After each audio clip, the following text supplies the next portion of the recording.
agradezco mucho tu ayuda, pero si la no necesito, me ha pasado. te lo haré Lo había saber. intentado antes, pero en el instituto me fue peor. Me echaba la culpa de todo. Todo es culpa mía, soy un Si inútil. somos En esta dos, sociedad ¿por no qué pinta nada. actúas como si yo no estuviera? Saqué ¿Quién pensamientos muy tiene que oscuros. llevar la No voy a ropa? entrar en detalle, ¿Ella pero fue muy o yo? difícil para mí. No me Pero al trates mismo como tiempo, si no fuera paraba una de niña, intentarlo por porque estaba favor. obsesionado Te con ser entiendo como los demás, con perfectamente. tener algo con alguien. Está muy bien que las ciudades estén adaptadas, Pero fracasé pero si en las todos mis- personas... Bueno, qué bonito este video, la verdad que es un poco el espíritu que le queremos imprimir a este tema, ¿no? A veces hablamos de la discapacidad, de las personas con algún tipo de discapacidad y los pobreteamos, los vemos como pobrecitos, como gente que tiene que mendigar una ayuda, que pedir una ayuda de alguna manera y gente a la que le hacemos un favor si es que le reconocemos algún derecho o le brindamos algún tipo de servicio o ayuda. Y creo que es una visión diferente la que deberíamos otorgarle a este tema. Está conmigo Jorge Balbín. Él es una persona con discapacidad visual, pero eso no lo define. Lo que lo define es su carrera y sus éxitos profesionales. Es economista, es catedrático universitario, es magíster en economía, doctor en educación, presidente del Patronato Nacional Pro Trabajo fundado en el año 2000.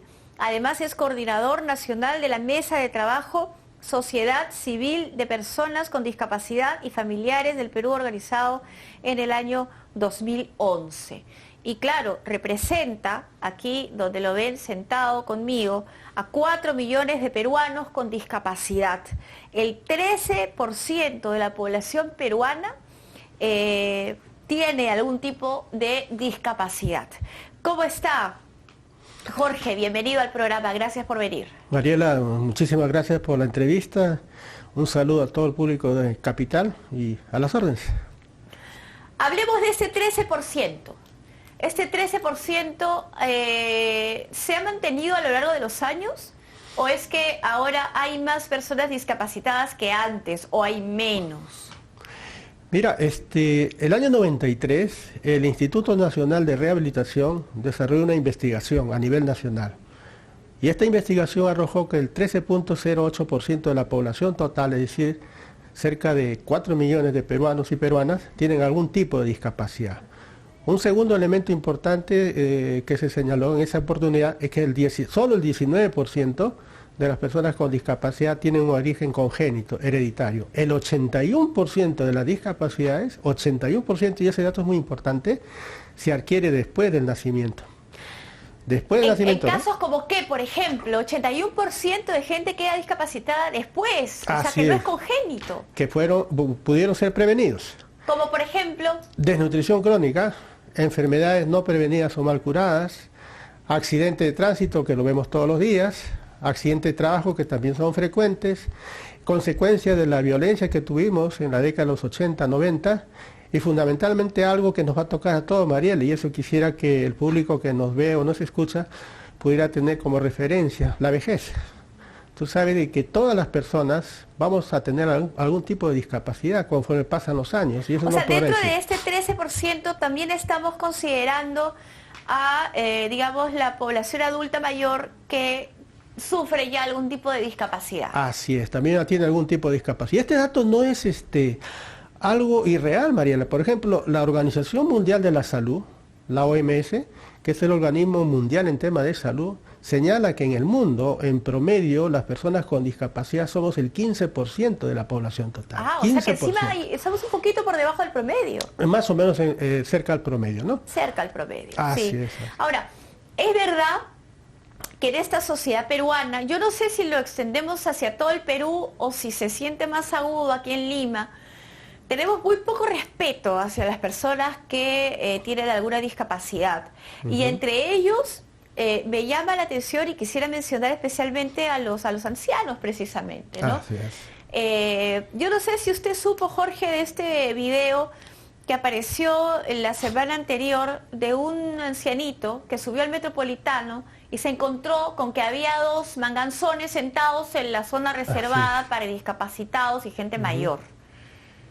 Y el señor se acercó a pedir que por favor se levantaran de uno de los sitios para que él pudiera sentarse. Y ninguno de los dos lo hizo. Ninguno de los dos se paró. El pobre señor entró en cólera. Hay que entender que una persona adulta mayor no es como una persona joven que puede, a veces, por lo general, debe controlar sus emociones. Una persona adulta mayor a veces pues siente que puede desbordarse las emociones de alguna manera. Un derecho vulnerado, ¿no? Totalmente. Y el señor estaba fuera de sí. Entonces yo digo, hay muy poco respeto por este tipo de situaciones. Y nadie en el Metropolitano esa vez lo defendió al señor. Así es. Y eso a mí me resultó indignante. Mira, Mariela, ¿Qué piensa usted de la cultura que tenemos con respecto a este tema? Hay dos cosas al respecto. En primer lugar, como decía en la parte primera, habemos 4 millones de peruanos y peruanas con discapacidad. Pero eso no es todo el tema en sí. Según el INEI, el entorno familiar del Perú es de 4.4%. Es decir, la familia peruana en promedio tiene 4.4 personas en su, digamos, en su entorno. ¿Quiere decir 4.4% es el entorno de integrantes de familia? Si multiplicamos por los 4 millones de peruanos, podemos nosotros sostener, y lo sostengo enfáticamente, que hoy en día viven el tema de la discapacidad de manera directa nosotros y de manera indirecta los familiares, cerca de 16 millones de peruanos conocen la temática. Entonces es, digamos, erróneo decir que la persona con discapacidad es una minoría. Somos un sector muy representativo, pero también muy olvidado. Porque claro, cada persona está dentro de un entorno familiar. La discapacidad muchas veces, Mariela, afecta más a la familia que a la misma persona. Eso es importante explicarlo. Eso es muy, muy importante. Por eso que nosotros en el segundo punto que tú señalabas, nosotros notamos que hay un proceso de deshumanización de la sociedad peruana. Por ejemplo, cuando yo era joven y estudiante universitario, no había leyes del derecho preferencial para las personas con discapacidad como existen actualmente, pero bastaba que una señora en estado, digamos, o un anciano subiera al ómnibus, al micro, inmediatamente nosotros nos parábamos y le dábamos el asiento. No porque había una ley, sino que era ya parte de la formación. Era parte de nuestra crianza, ¿no? Así nos hacían. Y eso se está perdiendo lamentablemente. Salíamos de la casa. Se está perdiendo lamentablemente, ¿no? ¿Y por qué cree usted, Jorge, que eso se está perdiendo? ¿Qué está pasando? Se está perdiendo, mira, porque entraremos a un tema de la educación. En el tema de la educación, ¿qué se está privilegiando en estos momentos? Yo soy educador. Y entonces el proceso educativo tiene 3 componentes. En primer lugar, la formación del ser, la persona, los principios, los valores. En segundo lugar, digamos, el saber, el conocimiento en sí. En tercer lugar, el saber hacer, es decir, la aplicación de ese conocimiento. Infortunadamente en los centros educativos se está privilegiando el saber, o sea, el conocimiento teórico, y se está dejando de lado la formación del ser y la aplicación de ese conocimiento. Por eso es que el proceso educativo está en crisis en estos momentos, porque uno, no forma a las personas en primer lugar, y segundo, que los conocimientos son muy teóricos, y eso evidentemente su aplicación es bastante deficitaria, ¿no? Claro, nos están convirtiendo casi en máquinas, ¿no? Así es. Insensibles. Así Ahora, es. el Estado va a dar una pensión para discapacitados en extrema pobreza. ¿Usted está al tanto de este tema? Nosotros hemos sacado esa ley. ¿Usted ha sacado la ley? La sociedad civil que representamos, nosotros sacamos la ley 29973, que es la Ley General de la Persona con Discapacidad, que lo promulgó el Congreso por insistencia del Congreso. Ojo, Mariela. Ya. El gobierno del presidente Ollanta lamentablemente lo observó esa ley, y el Congreso en segunda instancia lo promulgó. Ya. O sea, tenemos una ley. ¿Qué contempla esa ley? ¿Por qué es buena? Es buena por muchos factores. En primer lugar, porque la ley hicimos que sintonice con la Convención sobre los Derechos de las Personas con Discapacidad de las Naciones Unidas, de la cual nosotros tenemos asiento en Naciones Unidas. En primer lugar. En segundo lugar, porque reconoce que el tema de la discapacidad es un tema social, no es solamente un tema médico, involucra a toda la sociedad en su conjunto, por eso hablamos de sociedad inclusiva. En tercer lugar, porque reconoce muchos derechos nuestros. Por ejemplo, algo que no se está cumpliendo y que queremos también llamar la atención en el gobierno, no solamente nacional, regional y local, es en cuanto a la ley, digamos, de la cuota laboral del 5% para las personas con discapacidad, obligatoriamente en el sector público. Así es, lo contempla, pero no se cumple. No se cumple porque primero hay mucha desinformación, hay mucha insensibilidad. Por ejemplo, nosotros hemos estado en provincias y encontramos que muchos gobiernos locales y regionales que han ingresado en el último proceso electoral han despedido a muchos trabajadores con discapacidad o les han bajado de categoría o sencillamente los sacan y lo vuelven a contratar, pero en una condición como nuevos. ¿Por qué existe esa creencia de que al discapacitado se le hace un favor si se le da un trabajo? Mira, usted que es catedrático, usted que es doctor en educación, magíster en economía, ¿por qué cree que eso ocurre? Ocurre muchas veces porque hay una serie de aspectos de discriminación, hay estereotipos ya creados y lamentablemente también muchos organismos relacionados a la temática han vendido una imagen de el discapacitado es sinónimo de asistencia, es sinónimo de beneficencia, es sinónimo de donación, de regalitos, en fin. Esa concepción de mendicidad, de asistencia general. Nosotros estamos queriendo cambiar toda esa imagen por una propuesta en el sentido de que las personas con discapacidad tenemos una limitación, pero tenemos fortalezas. Ahora, lo que pasa también, mi estimado Jorge, es que usted seguramente viene de una familia afortunada. No. Usted es el afortunado tal vez de haber nacido en un entorno mucho más favorable, porque así como usted no puede ver, hay muchas otras personas en el Perú que tampoco pueden ver, pero los vemos paseándose en los semáforos, tocando las ventanas con los bastones, para que alguien les dé una limosna. A todos aquellos, María... La diferencia es la educación. ¿Cuál es la diferencia? ¿Qué marca el destino de una persona con discapacidad? En primer lugar, tener referentes. La familia es lo fundamental. Tener una familia constituida, una familia que nos dé fuerza, que nos dé ejemplo, que sea referente para nosotros. A nivel mundial, por ejemplo, no te olvides de Luis Alberto Sánchez, Jorge Luis Borges, Andrea Bocelli, que son invidentes igual que yo, no te olvides de Franklin Delano Roosevelt. No, claro, pero en el caso de Borges, el caso de... No te olvides de Franklin Delano Roosevelt. De Sánchez, la ceguera les vino ya con el tema de la edad, ¿no? Así es. Y, hay personas con discapacidad, como te decía, el 19% que es de carácter hereditario, pero el 81% son de carácter ya contraído después del nacimiento. En su caso, ¿cómo fue, Jorge? Cuéntenos un poco su historia. Bueno, el mío fue por accidente, ¿no? ¿Qué le pasó? Estando yendo en movilidad, pues subí mal al micro y caí. Entonces, eso me... ¿Cuántos años tenía usted? Yo tenía aproximadamente 28, 29 años. 28, o sea, usted ya había estudiado su carrera. Estaba por terminar mi carrera. Sí. ¿Su primera carrera? Así es, de economista, sí. Usted ya se estaba recibiendo como economista. Así es. Es decir, mi caso fue, no fue, digamos, algo repentino, fue gradual. Poco a poco se fue perdiendo. ¿Usted se golpeó la cabeza cuando se cae el micro? Así es. Entonces, digamos, las consecuencias fueron graduales, ¿no? Irreversibles. Sí, no se pudo hacer nada.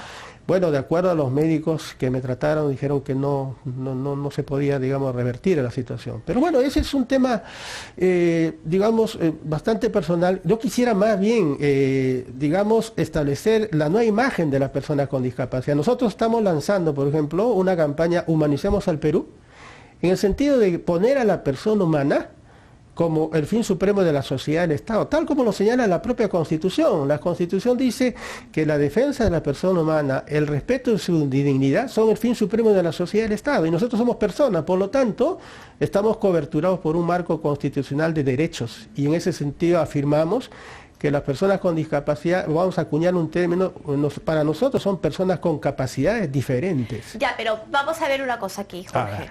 Si usted me dice que el 80% de las personas con discapacidad adquieren esa discapacidad, que no es genética, que no es de nacimiento, sino es que la adquieren a lo largo de su vida, y que tiene que ver con temas de nutrición, tiene que ver con temas de salud, ¿no es cierto? Tiene que ver con temas de seguridad. Así es. O sea, todo me lleva a pensar que aquellos que tienen una vida precaria, generalmente dentro del entorno de la pobreza, podrían sufrir potencialmente algún tipo de discapacidad. Claro que sí. Entonces, la discapacidad finalmente termina siendo una consecuencia de la pobreza también. Está muy relacionado discapacidad con pobreza y falta de prevención. Falta de prevención. Por ejemplo, mira, te cuento un caso en la Serna de Ayacucho.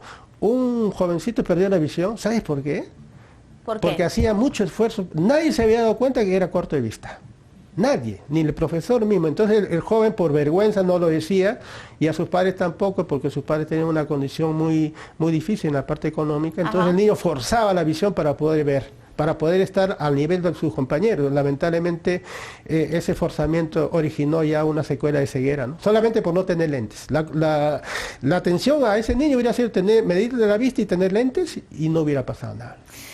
Lamentablemente por la presión ocular, por el esfuerzo que hacía, le vino un derrame y perdió la visión. Eso quiere decir que el tema de la discapacidad, y te cuento, Mariela, y le cuento a todo el público de Capital, en el sentido de que también nosotros hemos presentado un proyecto de ley del Centro de Prevención de la Discapacidad. Actualmente está en la Comisión de Inclusión Social y en la Comisión de Ciencia y Tecnología. Aprovecho para que los congresistas que nos pudieran estar viendo o escuchando puedan pues ya dictaminarlo para que se apruebe en el Pleno también, ¿no? ¿Y qué porcentaje de los discapacitados, de este 13%, están en extrema pobreza? ¿Qué porcentaje sería el que estaría siendo beneficiado con esta pensión para discapacitados en extrema pobreza? ¿Cuánta gente? Mira, acá hay otro tema muy interesante y aprovecho las ondas, como digo, de Radio Capital. El año 2012, el CONADIS, que es el organismo rector, y dicho sea de paso, solicitamos a la ministra Marcela Guaita que ya nombre al nuevo presidente del CONADIS. Tenemos 8 meses, Mariela, sin presidente de CONADIS. O sea, nuestro organismo rector, que pertenece al Ministerio de la Mujer, un organismo rector descabezado, desintegrado, por eso estamos pidiendo una reingeniería y que la ministra ya se comprometió con nosotros. ¿Por qué no nombran al jefe? Buena pregunta sería, Mariela, ¿nos pudieras ayudar? Preguntarle a la ministra Marcela Guaita por qué no nombra al nuevo presidente del CONADIS. ¿Pero qué podría haber detrás? O sea, ¿es simple ineficiencia o hay aquí alguna cosa que no sabemos? Es que no hay un buen tratamiento a la temática de discapacidad. O sea, no le importa. Al Ministerio de la Mujer el tema de los discapacitados realmente no yo creo que mucho. A niveles altos, primero, como te cuento, el 2012 se promulgó la ley por el Congreso, el gobierno lo observó. Segundo, en la encuesta ENEDIS 2012, dicen ellos que solamente somos el 5.2%, o sea, millón y medio. Pero entonces no saben nada, están en la calle. Entonces, justamente el actual encargado de CONADIS, es el gobierno inclusivo. El actual presidente del CONADIS es el viceministro Fernando Bolaños. ¿Ya? Y la secretaria es la abogada Cecilia de Berrieri. ¿Ya? Personas sin discapacidad y que no conocen la temática. Yo lo digo así, rotundamente y abiertamente, no conocen la temática. Y entonces las políticas del CONADIS están un poco a la deriva. Están acéfalas.